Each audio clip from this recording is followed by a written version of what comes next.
now on the relative minor, right? But we have a fancy name for that, and it's called the Aeolian mode. And the idea was Phrygian was the mode for enthusiasm. It would fix what's physically wrong with you. There's a lot of stories about this kind of thing, about how the modes affected people very directly in ways that, scales and music and different keys and modes and things don't really affect us anymore. Lydian mode. Sixth one, a G Mixolydian mode. The sixth one, an A Aeolian mode. Even if you're writing a pop song, contrary motion sounds good. So this is something that you can think about in any kind of music you're writing, that if you have the opportunity to do contrary motion, first and foremost, it tells all the rules put together tell us what's going to sound good. Good in a very traditional sense. Now, like all rules of music theory, and you've heard me say this 100 times, that if we follow all the rules exactly, then we end up with kind of boring sounding music.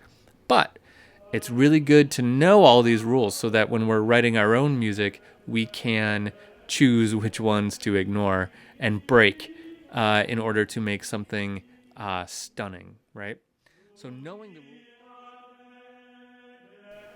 Hey everyone, welcome to Music Theory Part 4, Modes and Counterpoint. In this class, we're going to be talking about a lot of different things in music theory. We're getting a bit advanced. This class gets you almost all the way to the end of what would be my first semester of college and music theory syllabus. So if you were taking a college class in music theory, by the end of this class, you should be pretty close to having completed all the material that would be given in the first semester. So that's a lot. That's like, at least 3 hours a week for 4 months of stuff. And I've kind of compressed it all into these first 4 classes.